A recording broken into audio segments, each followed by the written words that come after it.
Waalaikumsalam, selamat pagi Pak Mulis. Ada apa ya Pak Mulis? Begini Bu, apa kabar Ibu? Alhamdulillah saya sehat Pak. Bagaimana keadaan hari ini Bu? Alhamdulillah Pak, baik semuanya. Bisa minta sedikit waktunya Bu ya untuk saya untuk melakukan wawancara terkait Ibu dalam mengambil sebuah keputusan yang Ibu hadapi di sekolah yang Ibu pimpin Bu ya. Iya. Ini Bu ya, langsung aja Bu ya. Iya. Selama ini tentu Ibu punya sering mendapatkan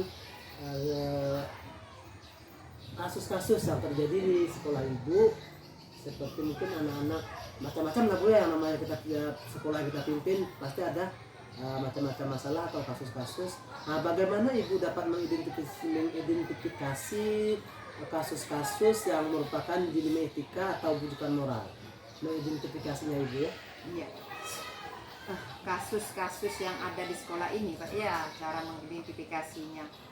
Memang Pak, di setiap sekolah itu saya rasa pasti ada yang mengalami kasus itu, baik itu kasus dilema etika atau bujukan moral. Nah, cara kami mengidentifikasinya itu kami mengenali dulu Pak kasusnya tadi, apakah termasuk kasus dilema etika atau kasus bujukan moral.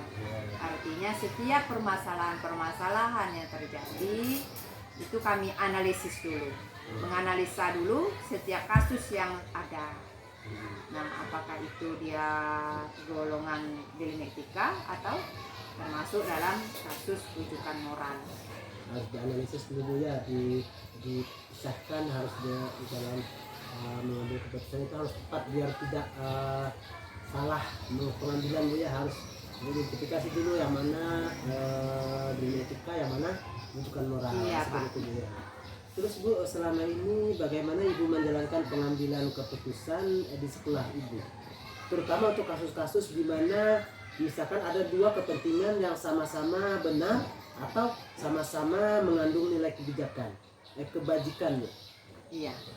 Memang Pak ya, sulit memang kita kan kalau dia kasusnya salah dengan benar itu pasti mudah kita mengambil keputusan. Tapi kalau kasusnya yang seperti Bapak sebutkan tadi, dilemanya itu kepentingannya sama-sama benar, yang satu benar, yang satu benar, udah sama-sama mengandung nilai kebajikan, itu memang agak susah Pak ya. Nah, selama ini kalau ada kasus-kasus yang terjadi di sekolah, baik itu kasus yang kasus sama-sama benar tadi Pak, itu kami melakukan musyawarah atau rapat dengan guru-guru, komite, dan orang tua murid dalam mengambil keputusan yang dilema etika ini Pak. Artinya Bu ya, dalam pengambilan keputusan Ibu tidak mengambil atau memutuskan sendiri Bu ya, harus melalui rapat atau berkoordinasi atau berdiskusi dengan pemangku kebijakan di sini ya Bu, seperti misalkan komite ya Bu ya. Iya. Terutama itu wali murid, yang kalau misalkan kasusnya dengan murid berarti tentunya wali murid ya Bu ya, itu kita. Berarti Ibu mengambil kebijakan dengan bermusyawarah ya Bu.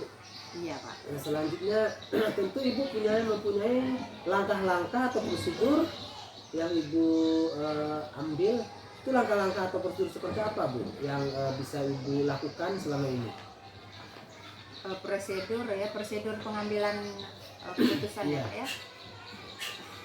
Prosedur atau langkah-langkah yang saya ambil yaitu di dalam rapat tadi kan Pak ya. Di dalam rapat itu saya selalu meminta pendapat dari guru-guru atau warga sekolah. Nah, dengan memperhatikan keputusannya itu dengan memperhatikan jangka pendek dan jangka panjang. Akibatnya Pak ya, akibat dari keputusan kita itu berdampak jangka pendek kah atau berdampak jangka panjang, itu juga diperhatikan. Kemudian keputusan pertama tadi kan saya memanggil Pak ya, memanggil siswa yang bermasalah. Kemudian saya memanggil orang tuanya. Kemudian yang ketiga saya mengadakan musyawarah dengan guru-guru. Nah, di dalam musyawarah tadi kan kami meminta pendapat dari guru-guru atau warga sekolah dengan memperhatikan jangka pendek dan jangka panjang yang akibatnya Pak. Setelah itu baru kami memutuskan mencari solusinya dengan mempertimbangkan atau memperhatikan kepentingan orang banyak, tidak sepihak tadi keputusan tadi. Artinya ibu mengambil keputusan itu dengan mempertimbangkan dampak jangka pendek dan jangka panjangnya, Bu ya. Nah selanjutnya Bu, hal-hal apa saja yang selama ini Ibu anggap efektif dalam mengambil keputusan pada kasus-kasus dilema etika yang Ibu hadapi di sekolah Ibu? Kalau hal-hal yang dianggap efektif itu yang saya lakukan dalam mengambil keputusan itu, yang efektif itu ya keputusan yang berdasarkan hasil mufakat, Pak. Mufakat yang kita capai melalui rapat atau melalui musyawarah. Nah, pendapat dari semua pihak, baik yang pihak yang mengalami masalah maupun rekan yang mengalami masalah. Kemudian intinya kami itu melakukan musyawarah tadi, Pak, itu untuk mencari solusi yang terbaik untuk kepentingan bersama. Yang paling efektif ya musyawarah tadi menurut kami. Artinya musyawarah itu dikedepankan Bu ya dalam mengambil keputusan Ibu.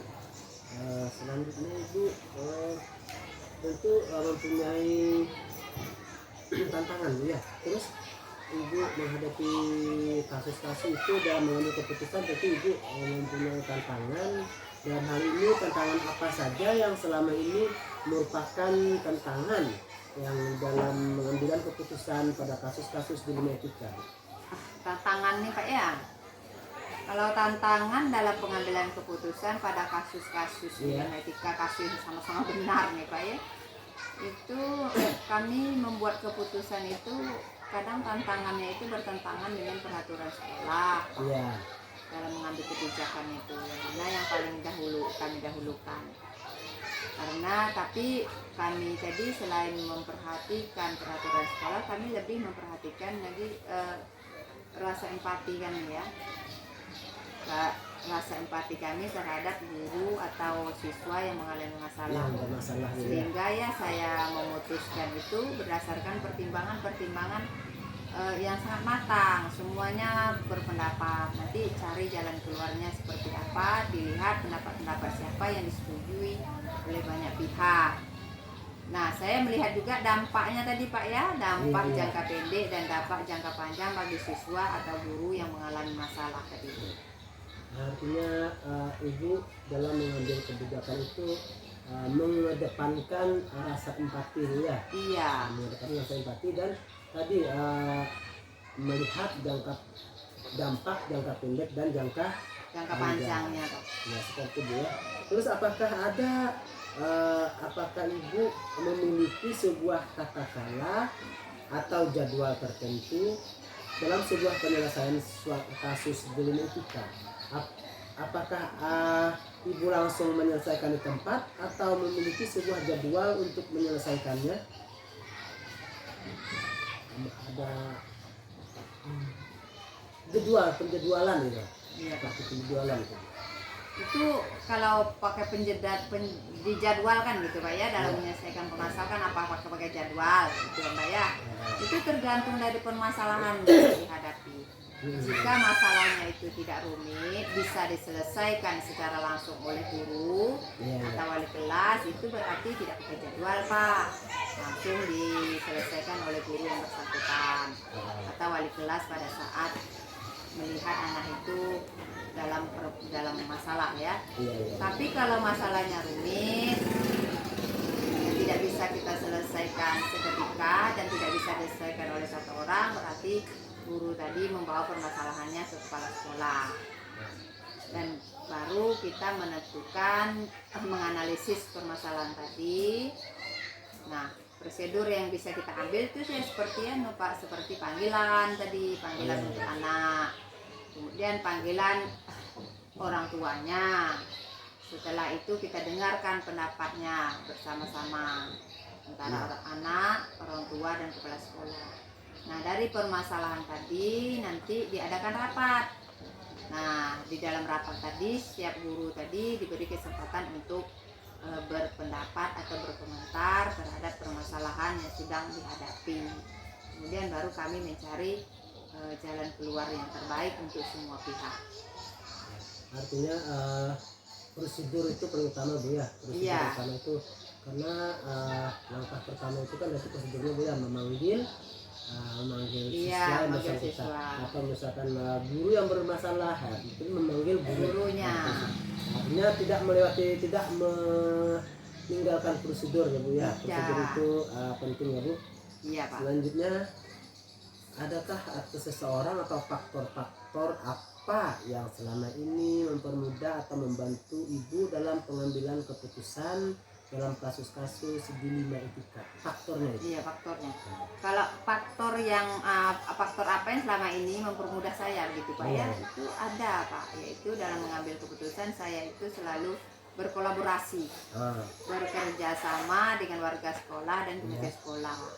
Nah, cara kerjasama tadi ya melalui musyawarah tadi Pak. Nah, dengan musyawarah, dengan rapat, maka apapun permasalahannya, apapun kendalanya, insya Allah bisa diselesaikan bersama-sama dengan guru. Musyawarah itu dikedepankan Iya. ya. Nah, atau komite sekolah melalui rapat musyawarah ya. Terus dari semua hal yang telah Ibu sampaikan dari pertama tadi, dari mengidentifikasi masalah sampai faktor-faktor yang mempermudah, Ibu sudah paparkan semuanya. Terus pembelajaran apa yang dapat Ibu petik dari pengalaman Ibu mengambil sebuah keputusan yang sifatnya di Lima Etika?